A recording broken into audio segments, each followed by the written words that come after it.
O teste era para interpretar Marcos. E qualquer pessoa que tivesse com o script sabia muito bem que essa poderia ser uma oportunidade única, já que Marcos era um personagem da franquia bem-sucedida de filmes Harry Potter.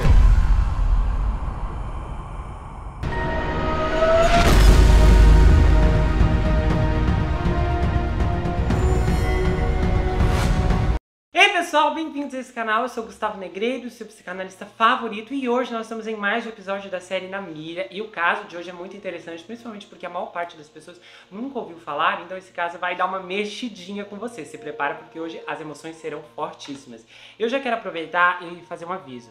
O YouTube disponibilizou a ferramenta Valeu Demais, no qual você pode contribuir, se você quiser, se tiver condições, com os valores propostos ali pela própria ferramenta do YouTube. E essas contribuições ajudam muito, porque fortalecem, ajudam realmente a gente a ampliar os esforços aqui no canal para construir ainda mais narrativas, lançar mais vídeos com uma frequência um pouco maior do que eu consigo fazer, porque realmente a disponibilidade de braços aqui é limitada, e edição, essas coisas leva muito tempo. Então, com apoio eu consigo ir aumentando a quantidade, trazer histórias gigantescas às vezes que vocês me pedem, que muitas vezes pelo fato da pesquisa ser muito trabalhosa e eu gosto de trabalhar com detalhes, eu não consigo fazer pela questão do tempo e de ter várias coisas para estar administrando aqui no canal ao mesmo tempo. E a logística, quem já trabalhou com o canal ou alguma coisa nessa área sabe que é muito grande. Então se você doar, se você sentir à vontade, pode ter certeza, eu vou estar te agradecendo aqui nos episódios e a sua ajuda é muito bem-vinda. E se você é novo aqui no canal, quero dizer que você é muito bem-vindo. Não deixe de conhecer as outras atrações que temos por aqui. Exatamente, essa série é fantástica, tem uma playlist super organizada com todos os episódios da primeira temporada, da segunda, são casos extraordinários, repletos de detalhes, porque eu gosto muito de trazer detalhes. Então o caso de Quando o Estranho Chama, Olhos Famintos, Danny Rowling, A Madrasta do Mal, são histórias muito fortes e eu tenho certeza que vão dar uma balada aí nas suas emoções. Você pode encontrar esses casos nas playlists, aqui tá aparecendo uma forma como você pode encontrar esses casos. Às vezes as pessoas se perdem um pouco, mas as playlists aqui no canal são muito bem organizadas, principalmente da minissérie As Mulheres do Presidente. Se você não conhece, você precisa conferir. Essa história é diferente do que as pessoas imaginam, porque lá contém reviravolta, suspense, ameaça, investigação. É uma história muito completa, ela envolve não apenas uma pessoa, a gente tem 5 protagonistas em especial, então são protagonistas que se envolvem durante toda a narrativa. Então é um mar, assim, um oceano de tramas que vão acontecendo ao mesmo tempo, e isso facilita com que a história se encaixe como peças de um quebra-cabeça que constroem toda uma visão, um panorama geral que faz com que a gente entenda de uma perspectiva um pouco mais clara tudo o que estava acontecendo na década de 90. E esse foi um escândalo muito grande, mas ele não começou em 98, ele começou muito antes, com histórias que aconteceram nos bastidores, e essa série tem abordado e tem dado voz a muitas vítimas que merecem serem ouvidas, e você vai gostar, você vai amar conhecer cada uma dessas mulheres. E lembrando que temos outras minisséries aqui, inclusive um spin-off da Na Mira, que é o 24 Horas na Mira. Lá tem a proposta idêntica à dessa série aqui. Só que a proposta do Na Mira é trazer histórias mais detalhadas, que ficam fora do parâmetro de apenas ter um capítulo. Então a gente já tem lá a minissérie Sob a Bandeira do Céu, são episódios de 1 hora, detalhes extremos, haja detalhes ali naquele caso, é uma história muito profunda também, diferente de tudo que você já ouviu. Se você não está por dentro de seitas, ali cobre o fundamentalismo que surgiu dentro do mormonismo, então é muito interessante porque é um caso que tem uma reviravolta assim, de tirar o fôlego, infelizmente muito lamentável também. E agora a minissérie Na Escada, quer dizer, A Escada. É uma história, assim, muito, mas muito forte, principalmente porque você vai começar. O primeiro episódio você acha uma coisa, mas, meu amigo, no segundo, no terceiro, você vai falar, não sei imaginar o que está acontecendo aqui. São muito, mas muito densas. São detalhes extremos que eu consegui atrás, através de informação antiga e de uma papelada, de uma documentação que ficou abafada aos olhos do público, e eu abordei ali. Então confira A Escada. Eu estou te esperando, estou te aguardando e a gente vai se ver por lá. E nós vamos começar essa história agora. E a gente vai conhecer o Robert Knox. Ele morava no Reino Unido e aos 18 anos ele estava no auge de sua vida. E você vai entender um pouquinho mais sobre ele. Ele sempre morou em Londres, ele também tinha uma intenção de trabalhar como ator profissional. E ele tinha uma família muito próxima, os seus pais eram o Colin e a Sally. E ele também tinha um irmão mais novo de 16 anos nesse ponto, de 2008, o Jamie. E o Robert tem uma origem muito interessante, porque ele era tímido, quieto, e especialmente quando era muito mais jovem. Só que lentamente ele estava saindo de sua concha, especialmente quando ele estava com seu irmão Jamie. E eles eram inseparáveis e fariam tudo junto. E não era como se eles não brigassem ou, né, se desentendessem em algum momento, mas se eles discutissem, se tivesse algum conflito, rapidamente eles se acertavam, era aquela coisa de irmão bem próximo mesmo. Eles acabaram encontrando um melhor amigo um no outro e também fariam qualquer coisa um pelo outro. E o Robert, apelidado como Rob, cresceu sempre sendo um menino gentil, atencioso, generoso e mão aberta. Uma vez, quando seu pai lhe deu uma jarra de moedas para gastar com o que ele quisesse, ele acabou indo ao banco local e deu para uma fundação que era especializada em ajudar crianças da África. Ele havia visto um comercial sobre crianças famintas que precisavam de ajuda. Então, quando ele recebeu esse dinheiro dos pais, ele pegou esse dinheiro, secretamente foi lá e fez a doação. Os pais não descobriram o que ele fez e só veio à tona muito depois. Ele voltou e não contou a ninguém da sua boa ação. Ele fez tudo secretamente, sem sair fazendo uma fanfarra por aí. E ele também era um garoto ávido em exercícios, ele praticava taekwondo, futebol, rugby, e ele também comemoraria suas vitórias no time, sendo a alma da festa. O Rob sempre foi caracterizado como um garoto prestativo e também como uma pessoa que fazia tudo ficar funcionando pela sua agilidade manual. E um relato interessante que eu encontrei sobre a personalidade dele é que ele fazia de tudo para fazer com que as pessoas se sentissem bem. Então, se ele estava em algum ambiente, um ambiente que tinha muitas pessoas, ele ia checar os seus colegas para ver se todos estavam felizes, se todos estavam bem, deixar com que ninguém se sentisse sozinho, abandonado, excluído. Então, ele sempre foi gentil por onde passou. E essa habilidade era uma consequência de uma situação que ocorreu no seu passado, porque quando ele era mais novo, ele sofreu bullying por causa de seu peso. Seus colegas humilhavam ele, zombavam, empurravam e até o agrediam. Eles jogavam refrigerante, jogavam água e muitas vezes ele até passou por umas situações de violência física bastante intenso. E no auge dessa perseguição, ele chegou a se odiar, ele lamentava seu peso, só que eventualmente ele foi capaz de mudar de escola e passou a fugir disso. Então ele mudou completamente a sua postura e se dedicou a ir atrás para ajudar as pessoas, para evitar que outras fossem torturadas como ele foi. Então o Robert ganhou uma espécie de cobertura e se tornou mais resistente. Então, conforme ele crescia, ele passou a demonstrar uma postura reversa a tudo que recebeu de negativo quando era mais novo. Então, já nessa altura, ele superou completamente o que havia acontecido e ele demonstrava estar feliz consigo mesmo. E ele achou que atuar era um conforto para ele, era sua paixão, e ele estava determinado a tornar a atuação uma carreira, levar isso como um trabalho por toda a vida. E desde pequeno, na verdade, ele já tinha esse sonho. Ele e o Jimmy faziam um tipo de teatro em casa, então eles costumavam a vestir roupas diferentes e fingir que estavam interpretando outras pessoas. E ele também fazia audições para os papéis em eventos e teatros de escola, e ele seguiu se esforçando ao máximo para aproveitar qualquer janela que eventualmente surgisse. E nisso, seu esforço intensivo desde pequeno fez que ele conseguisse seu primeiro papel aos 11 anos em um drama policial da ETV, o programa TB, uma série de TV. Ele foi uma pequena parte de um episódio dessa série. Essa série era episódios procedurais, ou seja, episódio sempre com uma história que tem um começo, meio e fim. E aí teve um dia que ele viu um anúncio de jornal e eles estavam pedindo para as pessoas aparecerem nesse programa de televisão chamado Confie em Mim, Eu Sou um Adolescente.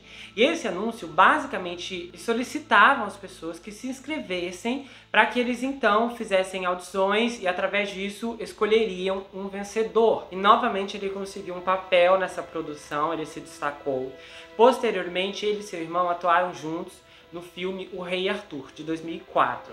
E o pai dele ficou tão empolgado que quando seus filhos foram para o processo de audição, foi-lhe perguntado se os meninos sabiam andar a cavalo. E o pai, o Colin, estava tão animado para seus filhos realizarem os sonhos, conseguirem esse papel, que era um filme importante, que ele imediatamente disse sim, eles sabem andar a cavalo. Só que era mentira, os meninos não sabiam. E esse foi um fator decisivo que fez com que os produtores cedessem o papel aos meninos, porque já era um trabalho a menos, de pegar alguém, ter que treinar cavalo, menores, vocês sabem como é que funciona. E aí eles conseguiram o papel, e o pai, o Colin, teve que resolver o problema rapidamente, porque os meninos não tinham feito nada de errado, foi ele que mentiu. Então ele ficou muito animado na hora, achou que era uma mentira inofensiva, só que aí ele percebeu que realmente a cena que seria exigido a participação dos meninos tinha ligação com o cavalo. Então ele correu para ensinar os irmãos a andar a cavalo, e foi um treino bastante intensivo.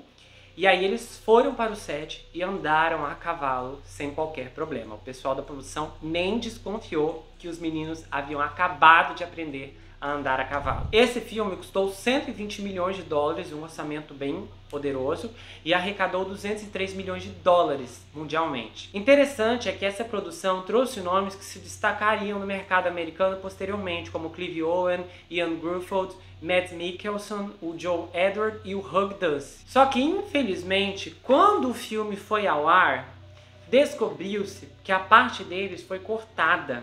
E esses tipos de cortes são comuns em filmes. Cenas são removidas para melhorar o ritmo do filme ou diminuir a duração. Depois que está tudo gravado, o filme passa a ser montado e muitas vezes os produtores falam: olha, essa cena não vai ficar tão bem e tal, ou vai ficar cansativa. E aí, infelizmente, as cenas do Robert e do irmão dele, o Jamie, foram removidas. E o Robert ficou muito triste com isso. Ele ficou muito chateado, porque mesmo que eles haviam recebido, tinham sido pagos, ele gostaria de estar no filme, ele gostaria de aparecer do que ter qualquer dinheiro. Só que depois ele foi escalado para um papel na comédia After You Gone, da BBC, e ele interpretou o Josh e apareceu em 2 episódios. E ele continuou disposto a fazer qualquer coisa que precisasse para conseguir um papel, mesmo que não fosse o melhor para a sua saúde. E então ele foi para uma audição que mudaria a sua vida. Ele não tinha ideia na época que passaria nesse teste, mas assim que ele conseguiu a audição, ele sabia que isso poderia ser grande. O teste era para interpretar Marcos.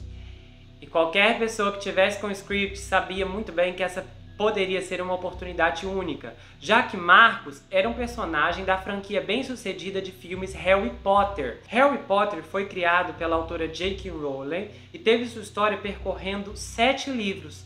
E neste caso aqui, este seria o 6º filme, chamado Harry Potter e o Enigma do Príncipe.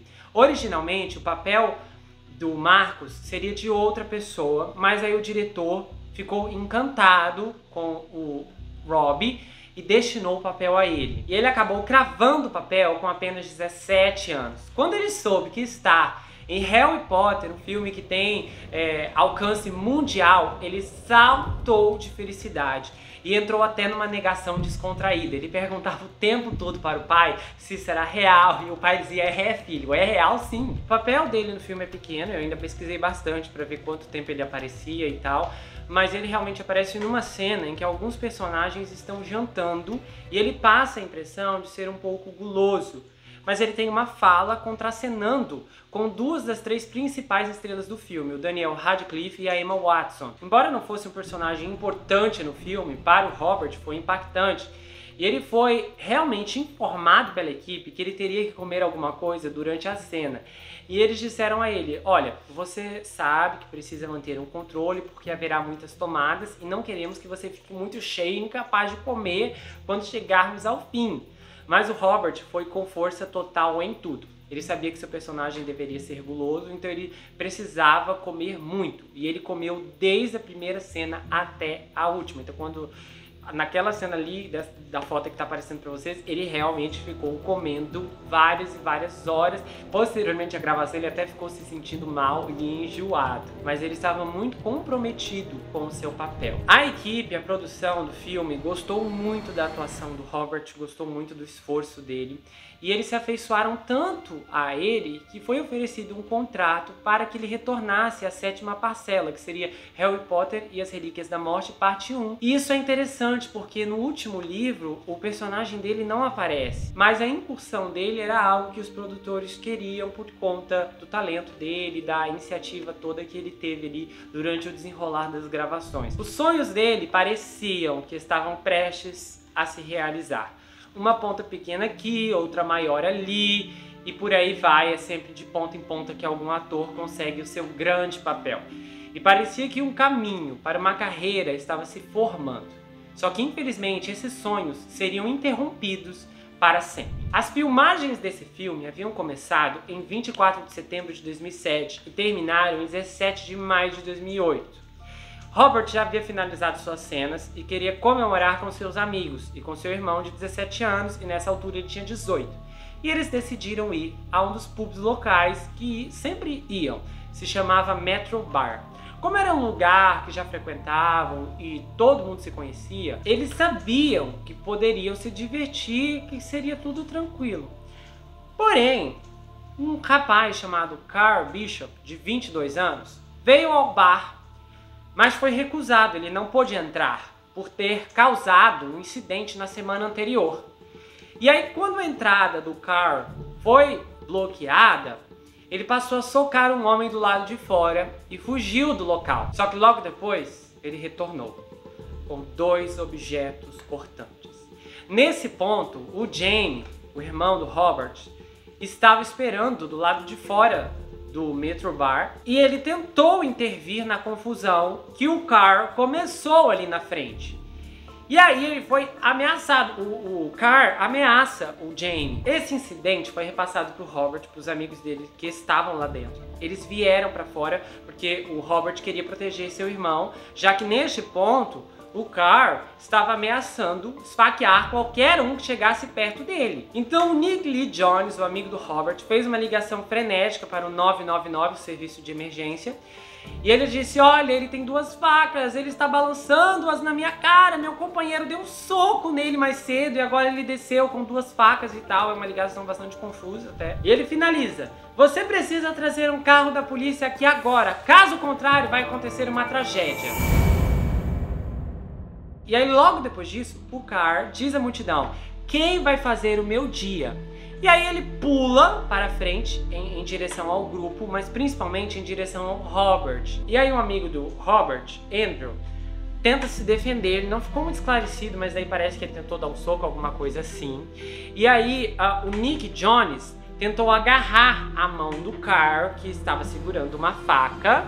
Só que aí todos são surpreendidos porque o Carl, ele pega a outra faca e ele ergue a mão para se proteger. E aí esse Nick é esfaqueado com uma lâmina. Logo depois disso, ele atinge o Robert 5 vezes. E aí o Jamie se vira e ele vê o Robert caindo. E ele segura em seus braços e ele diz: eu fui atingido, eu fui atingido. E nesse meio tempo, ele já tinha atingido outras pessoas também. Ele atingiu o Andrew, de 17 anos, amigo do Robert, no peito. Atingiu o Charlie, também de 17 anos, no rosto e no braço. E depois o Dan Sanders, de 21 anos, no pescoço. Tom Hopkins, que estava no meio da confusão, não foi ferido. O Robert imediatamente foi levado para o pronto-socorro. Nas primeiras horas da manhã do sábado, do dia 24 de maio, Colin, o pai dos meninos, recebeu um telefonema. E a pessoa que estava do outro lado da linha estava perturbada, explicando que o Robert havia sido atingido e estava no hospital. Porém, infelizmente, depois de 45 minutos, o Robert faleceu. Quando a família chegou e foi informada que o Robert havia dado o último suspiro, a mãe, a Sally, desmaiou no quarto do hospital. E aí foi um grande desespero. A autópsia foi feita no hospital Princess Hospital e revelou que o Robert havia falecido devido a uma hemorragia interna causada pelas sucessivas facadas que ele levou. As investigações revelaram que o Robert tentou dar um braço de urso para imobilizar o Carl, só que ele foi surpreendido também com essa segunda faca. A princípio, parece que as pessoas que foram chegando, elas não viram a segunda, elas só viram a primeira. Então ele conseguiu surpreender uma multidão com essa segunda faca quando as pessoas tentavam imobilizá-lo, tirando uma. E esse avanço final do Carl sobre o Robert aconteceu porque ele apontou em direção ao Jamie e ele ameaçou Jamie. Então, por instinto, o Robert decidiu agir para proteger o seu irmão. Uma vez que essa notícia foi revelada ao público, todos que conheciam e amavam Harry Potter ficaram chateados. Só que eles não conheciam o Robert pessoalmente. E é claro, a verdadeira família estava sofrendo. Porém, gerou uma comoção muito simpática e muitas pessoas passaram a colocar flores e balões na frente do local onde tudo havia acontecido. E eles construíram como se fosse um memorial ali temporário, com essas flores, com cartões. E haviam cartas e muitas mensagens bonitas, e uma delas se destacou na mídia, que dizia: as flores vão morrer e o sol vai se pôr, e você é alguém que eu nunca esquecerei. Como ele foi conhecido por ser muito gentil, muitas pessoas compareceram e foi um memorial muito dramático, na verdade. Eu encontrei muitas filmagens de pessoas chorando. Isso gerou um choque em toda a comunidade, principalmente porque as pessoas se perguntavam como um homem conseguiu atacar um grupo imenso de pessoas. E agora a gente vai entender um pouco a história desse Carl Bishop. Ele estudou mecânica antes de sair da escola completamente, quando tinha 15 anos. E a partir daí, ele começou a trabalhar como limpador de janelas. E na época de todo esse desastre, ele havia sido demitido. Ele ficou muito conhecido como alguém que apenas bebia e usava substâncias ilícitas e não fazia nada, além de andar com facas por aí. O pai do Carl, chamado Norman, que tinha 46 anos na época, disse publicamente que o seu filho tinha sorte de não ter eliminado mais pessoas, porque não foi apenas um ataque, aquilo foi um frenesi. E ele disse: alguém precisa levá-lo a um psiquiatra, porque ele está fora de controle. Pelo que eu entendi, o pai do Carl se separou da mãe dele quando o filho tinha 6 anos, em que ele não cresceu com uma proximidade muito intensa com o seu filho. Rapidamente, um porta-voz da Warner Bros., o estúdio de Harry Potter, lançou uma declaração dizendo que estavam terrivelmente tristes, chocados com a notícia, e que neste momento as condolências estavam com as famílias. O Daniel Radcliffe, o ator que fez o Harry Potter, escreveu uma nota para confortar a família do Robert. Ele assinou colocando Dan XXX, e ele citou uma frase do famoso autor D.H. Lawrence dizendo: os mortos não morrem, eles assistem e ajudam. O Daniel também acrescentou colocando: querido Rob, estamos todos orgulhosos de tê-lo conhecido e devastados por tê-lo perdido. É terrível apenas escrever essa nota.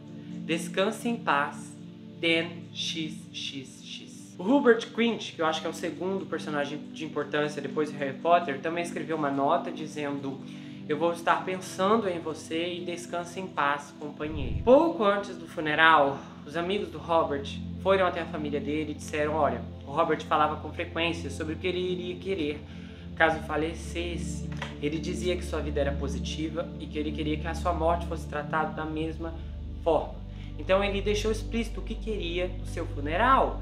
Então ele não queria que ninguém se vestisse de preto, ele queria que as pessoas usassem cores vivas, e ele também queria que fosse servido donuts para as pessoas, para os presentes. Ele também ressaltou que gostaria de ser enterrado em um terno branco ao invés de um tradicional terno preto, e gostaria que as pessoas fossem felizes e não chorassem por ele. E a família tentou seguir isso, mas a mãe deu uma declaração dizendo: olha, não tem como não chorar. Eu sinto muito, mas não tem como não chorar. O astro do Harry Potter, o Hubert Grint, compareceu ao funeral. Ele foi até fotografado, assim, chorando. Também entre os atores do filme, um outro ator chamado Elf Enoch compareceu ao serviço memorial. Ele também colocou flores lá onde tudo havia acontecido. Ele também foi à igreja na cerimônia. E ele disse: olha, eu não posso falar sobre o que aconteceu lá dentro, mas foi um culto lindo. E ele estava emocionado, as outras pessoas também estavam. E eles seguiram o serviço fúnebre público, que seguiu ao enterro privado. Na cerimônia, na igreja de São João, o pai do Robert, o Colin, ele estava aflito. E ele disse à congregação que seu filho estava vivendo um sonho quando perdeu a vida. Ele disse que o Robert adorava fazer parte de Harry Potter, e que ele não parava de falar sobre isso. E parecia que essa poderia ser a sua grande chance. Mas então, seu filho foi tirado dele. Ele ressaltou também como Robert adorou participar das filmagens e ele contou sobre a cena que filmou junto com o Daniel, com a Emma. Ressaltou da dificuldade de fazer várias tomadas enquanto comia várias e várias vezes. Depois que a dolorosa fase do funeral, enterro, acabou, aí começou a guerra no processo judicial. O Carl disse que a única razão pelo qual ele havia atacado os garotos foi porque eles o atacaram primeiro e que foi legítima defesa. E aí ele se declarou inocente. Ele mostrou zero remorso e então também se recusou a sair da sua cela durante o julgamento, quando as famílias das vítimas estavam dando declarações de impacto. Ele não quis ouvir, ele ficou lá, falou, daqui eu não saio, não vou ouvir nada, ninguém me tira daqui. Ele foi bastante desrespeitoso quando esteve no tribunal. Ele disse, olha, me leva pro pântano, eu não me importo, eu faço academia todos os dias, eu tenho refeição garantida. O pai do Robert, o Colin, disse que estava desgostoso com a forma como o Carl agia. Ele disse, olha, ele não tem valores morais. Essa mente dele é perturbada e ele é apenas mau. O Carl, então, foi sentenciado a 20 anos pelo que aconteceu com o Robert e mais 11 anos pelos ataques aos outros garotos. Durante o julgamento, o Carl sorria o tempo inteiro. Só que quando foi declarado a sentença, no qual ele pegou 20 anos pelo que aconteceu com o Robert e mais 11 anos pelos ataques aos outros garotos, ele começou a rir. Enquanto isso, os pais do Robert, o Colin e a Sally começaram a chorar. Eles foram consolados pelos amigos. E o juiz disse, é verdadeiramente assustador ordenar que ele passasse pelo menos 20 anos atrás das grades. Mas ele é uma pessoa perigosa e isso é muito significativo para o público. E ele disse, olha, eu não acho que está provado que você pretendia tirar a vida do Robert, mas a verdade é que você simplesmente não se importa se você tirou a vida dele ou não. Quando você soube que tinha eliminado o Robert, sua resposta na delegacia foi, ah, é sim. Sua falta de arrependimento, muito menos remorso, é realmente arrepiante. O pai do Carl disse o seguinte, olha, eu não estou culpando a mãe dele, porque eu não estava lá. Eu acho também que eu sou o culpado e se eu pudesse voltar e endireitar o Carl com um grampo na orelha, eu faria. Só que é tarde demais para isso. Ele também falou que era repugnante ver que seu filho não estivesse no tribunal para ouvir as declarações de impacto. E ele ainda disse, eu acho nojento, porque eu vi a cara dele todos os dias no tribunal e a linguagem corporal dele era nojenta. Isso só mostra que ele não tem moral nenhuma. A polícia se complicou quando alguns agravantes vieram à tona, porque foi descoberto que o Carl havia sido denunciado à polícia por uma tentativa de assalto à mão armada 2 meses antes, mas os detetives não conseguiram prendê-lo. 2 semanas depois, a mãe da vítima do roubo também denunciou um roubo no apartamento de seu filho e disse, olha, foi o Carl, eu tenho certeza que foi ele. E ela repetiu a acusação de que o Carl havia ameaçado seu filho anteriormente com um objeto cortante. Então, essa mãe foi na delegacia e disse, por favor, faça alguma coisa ou uma tragédia vai acontecer. Mas nada foi feito e, de alguma forma, esse caso ficou de lado. Aí a Scotland Yard admitiu que havia cometido um erro por não ter prendido o Carl.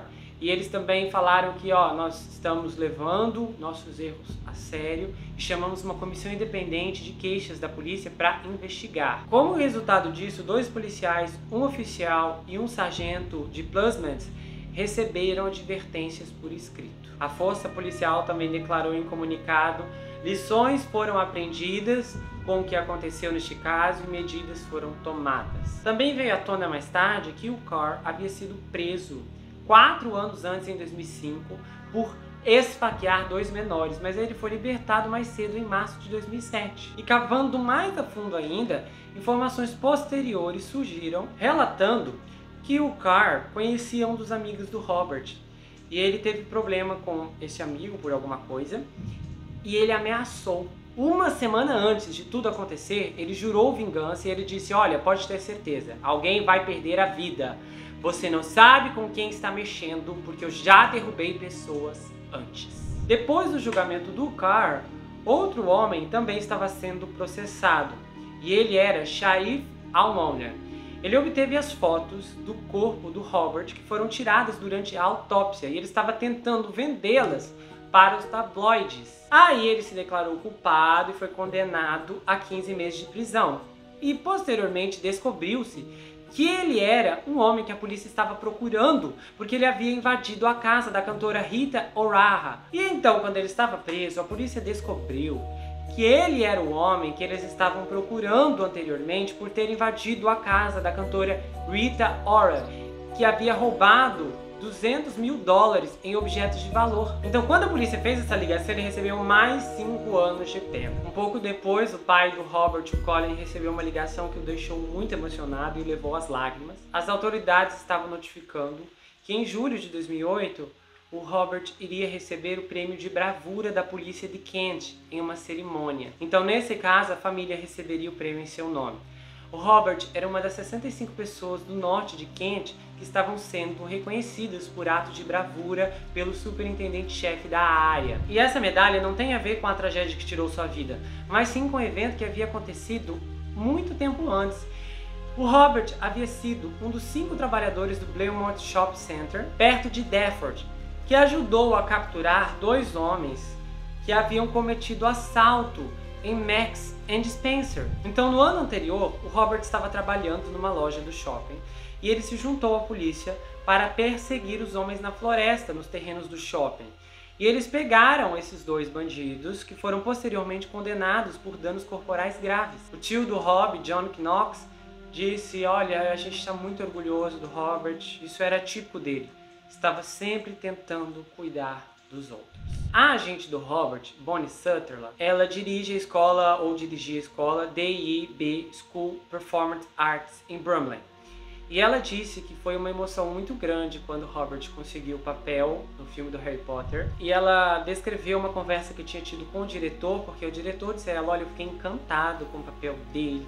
Ele era tão adorável, engraçado, extrovertido, gentil, era alto, bonito e, importantemente, nada arrogante. E ela falou que foi muito angustiante ter que ligar para a Warner Bros. Para avisar o que havia acontecido. E ela falou com o diretor. E aí, olha só que interessante. A produção do filme diz que acabou as cenas um pouco depois do Robert ter perdido a vida.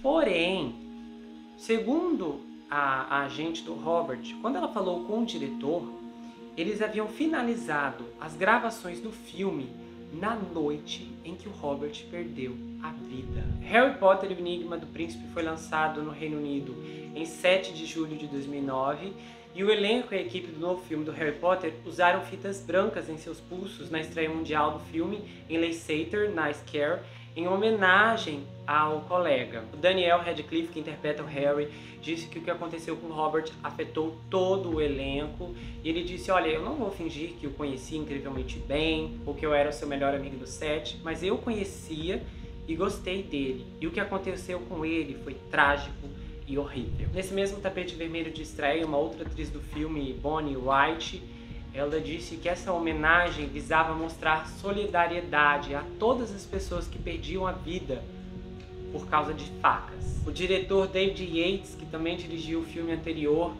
do Harry Potter, Ordem da Fênix, e o que havia dirigido este, no caso, O Enigma do Príncipe, também fez uma declaração. Ele falou: olha, foi um desperdício o que aconteceu com ele.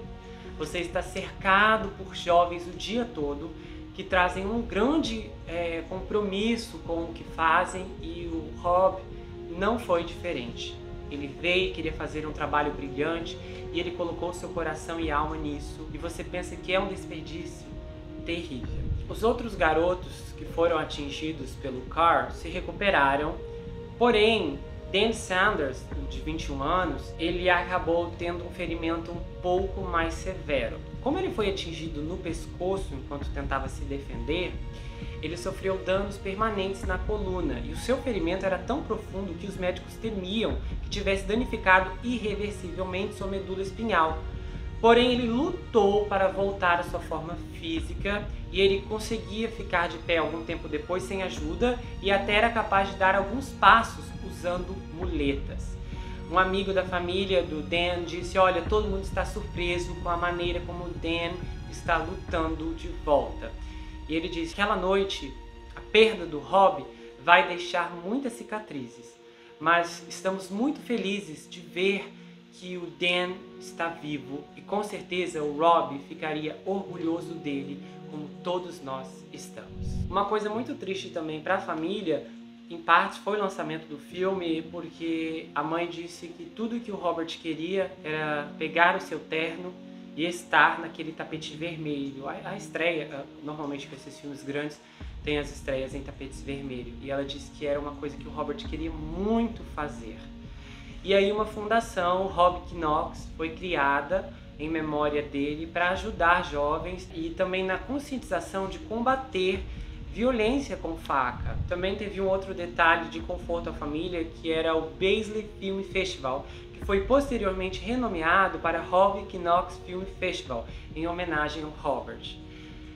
13 anos depois do incidente, a família ainda faz campanha para combater o crime com faca no Reino Unido, só que o pai do Robert, o Colin, disse à BBC que as iniciativas não deram resultados, mas acabaram falhando porque os crimes só aumentaram. Ele também disse que tem chorado todos os dias desde que o Robert faleceu. E ele completou a sua declaração mais recente dizendo: olha, ele pode me ouvir e eu digo a ele que o amo todas as noites. A família dele uniu esforços para produzir um documentário chamado Knox, The Rob Knox Story, que encerrou a produção em outubro de 2020.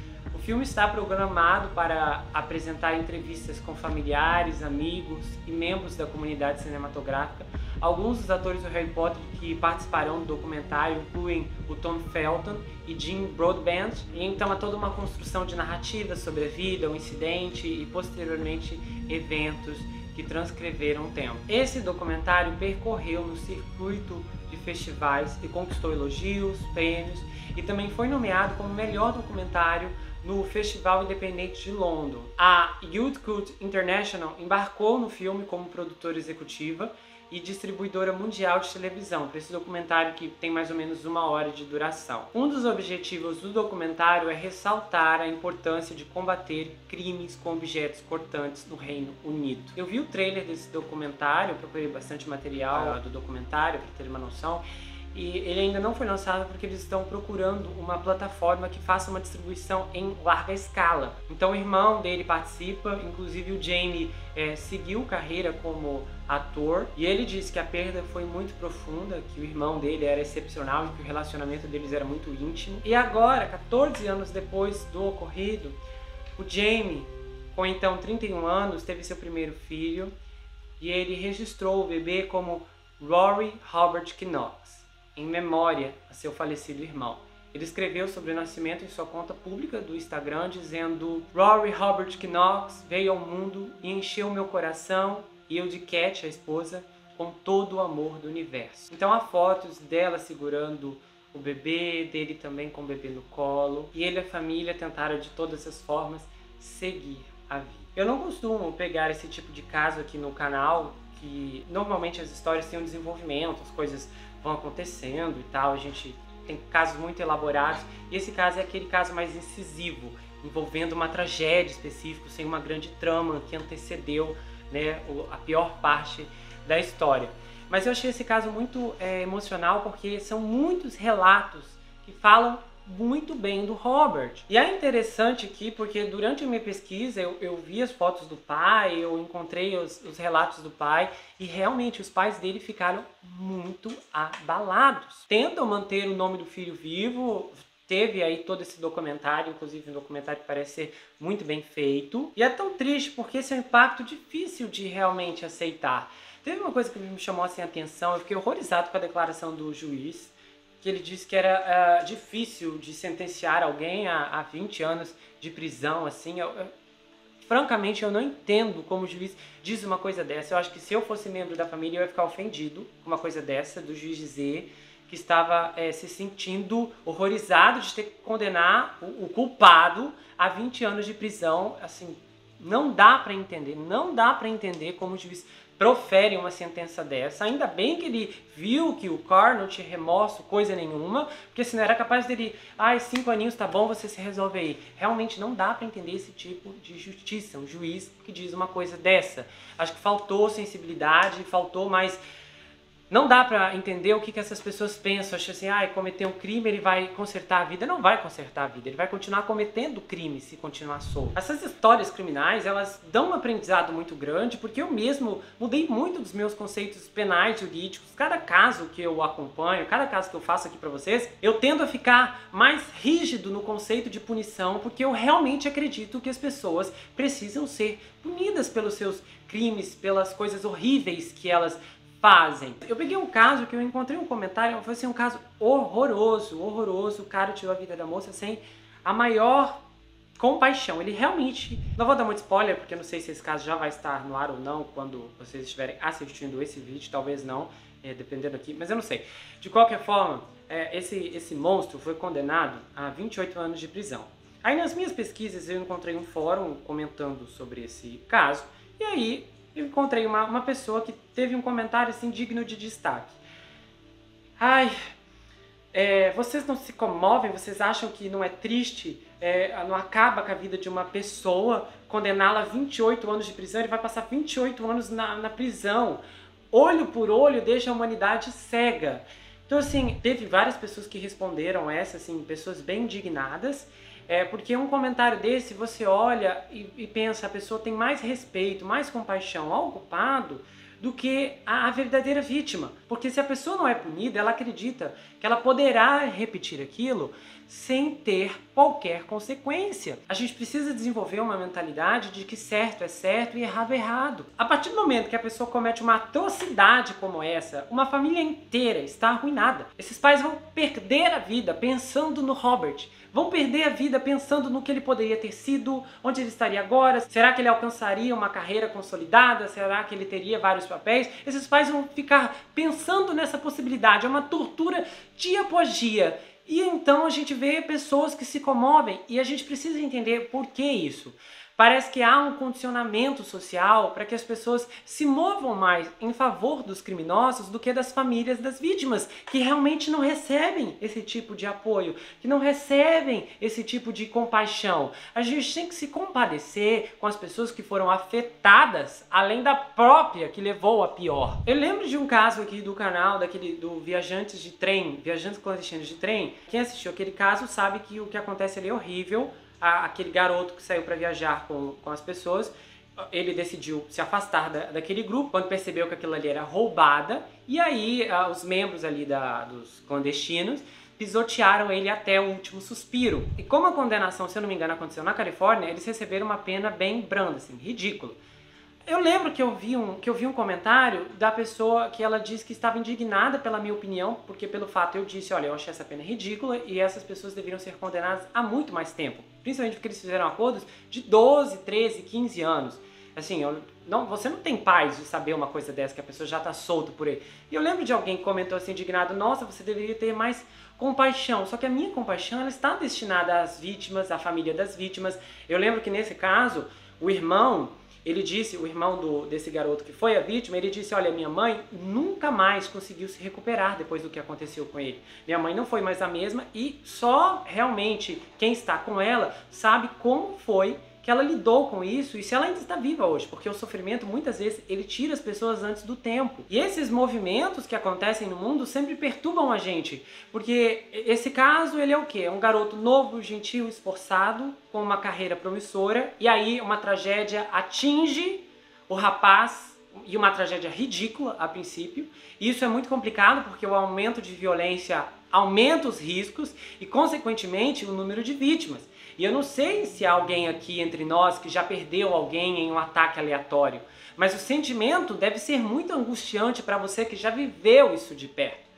A gente pode ficar repassando aquele dia na cabeça, fantasiando mudanças nos fatos, mas no fim tudo termina igual, porque a fantasia ela não muda o que já aconteceu. Eu pessoalmente tenho ficado cada vez mais cuidadoso. Às vezes eu preciso ir no mercadinho que tem bem aqui perto, se estiver no fim da tarde eu nem levo o celular. Não porque eu tenho medo que algo possa acontecer, mas eu aprendi que ser prudente é importante quando nós não conhecemos o que está escondido aí na escuridão da noite. Quando passamos a ser mais cuidadosos, você estimula o seu cérebro a ser naturalmente atento, observador e cauteloso. É diferente da paranoia, porque na paranoia você espera que algo aconteça a qualquer momento. E é um estressante padrão de alerta que te faz viver com medo. Só que na cautela, você se antecipa ao perceber o clima do ambiente e da escuridão. A verdade é que o mundo não é um lugar seguro. E a cada segundo que passa, ele deixa de ser. Procure evitar participar de discussões. Sabe essas pessoas que estão brigando no meio de um shopping, aí um ou dois desconhecidos invadem para tentar apaziguar? Eu não recomendo a ninguém que faça isso. Se afasta e deixa a segurança vir resolver. Você não é treinado para isso, você é apenas um civil. Hoje, o heroísmo é um pouco romantizado porque em registros, esses registros de câmeras, vemos muitas pessoas sendo salvas. E é lindo, é maravilhoso, é emocionante. Mas há muitos também que não são salvos. E ninguém fala disso. Se você quiser intervir em alguma coisa, só faça isso se você tiver certeza que vale a pena arriscar e até perder a sua vida por aquela pessoa. Eu li um caso horrível há um tempo atrás, mas assim, horrível. Um casal estava brigando e aí eles estavam tendo... Na verdade, sim, o casal eram duas casas. O casal estava brigando aqui e a casa do lado estava tendo um churrasco. A família estava toda reunida. Resumindo, a mulher da casa do lado da casa do churrasco saiu gritando para fora porque o marido estava agredindo-a. Aí a família do churrasco parou tudo e todo mundo saiu de dentro da casa. E o pai de família foi lá e empurrou o homem e trouxe a mulher para perto deles. Acho que ele deu um soco no homem também. Aí esse homem, o que estava agredindo a esposa, voltou para dentro de casa. E então, ele sai, alguns segundos depois, com uma ferramenta, essa mesma. E ele atira no pai de família. Sabe o que aconteceu? O cara fugiu, ficou foragido 2 anos e foi pego em outro estado muito depois. Quando a polícia o prendeu, eles descobriram que a mulher estava morando com ele. Ela se juntou ao marido logo depois da fuga. E aí os filhos desse homem cresceram sem pai. Hoje em dia, eu lembro de uma situação, acho que foi o ano passado, que uma pessoa estava sofrendo violência e aí teve muitos comentários: nossa, ninguém interviu, ninguém foi pra cima do cara. Eu digo com sinceridade pra vocês, se não for uma pessoa que realmente eu amo, alguém da minha família que eu acho que vale a pena, eu prefiro chamar a polícia e ficar de longe. Porque a gente não sabe como as consequências podem se manifestar e se materializar. As pessoas hoje estão muito perigosas. Muito cuidado, bravura demais pode ser uma armadilha. O Robert já tinha se envolvido em uma perseguição um ano antes. E dessa vez, ele poderia ter puxado o irmão e entrado de volta para dentro. Um monte de gente ficou ao redor daquele lunático. Às vezes as pessoas querem medir a força, baseando a força do outro na concepção que ele tem da sua própria. Não use a sua régua para medir as pessoas. Você é gentil, carinhoso, bacana, mas o outro não é. Ah, mas eu não sou capaz de fazer uma atrocidade dessa, mas o outro pode ser. As pessoas passam por certas coisas e o que todas têm em comum é a frase que todas dizem: nunca imaginei que isso pudesse acontecer. Mas a verdade é que você nunca se imaginou praticando mal e avaliou as pessoas ao seu redor como se elas fossem você, como se o limite delas fosse o mesmo que o seu. Quando se trata de perigo, estamos falando de segundos, poucos segundos para alguma coisa acontecer, para qualquer coisa acontecer. E o mais importante é que não tem que ser com você. Se você gostou desse vídeo e é novo por aqui, inscreva-se no canal, ative o sininho, compartilha, dá o like e comenta aqui. Censurem as palavras de vocês se vocês forem comentar palavras sensíveis. A gente já conversou sobre isso ali nos comentários, o YouTube não gosta, não pega bem para a plataforma, mas compartilha esse vídeo, ajuda, o canal precisa crescer e eu conto com vocês para isso. Se você quiser saber mais sobre mim, adquira meu livro, está disponível lá no meu site. O livro pode ser enviado a você em qualquer lugar do mundo onde você estiver, pode ter certeza. O livro vai chegar, você ganha ele autografado, com marcadores, se você quiser, um pôster exclusivo. Esse livro conta a história de um rapaz chamado Jack Wilbur, que se vê preso em uma terrível maldição hereditária enquanto ele precisa enfrentar um serial killer que está escondido em sua própria casa. A história é entupida de reviravoltas. São reviravoltas que vão te deixar assim, o que está acontecendo aqui. Você pode também me seguir no Instagram, participar do nosso grupo no Telegram, é um canal muito legal, e também tem um canal de cortes aqui no YouTube, onde as análises são recortadas e são postadas por lá também. Eu te vejo no próximo episódio, não se esqueça que aqui você sempre vai ter um amigo.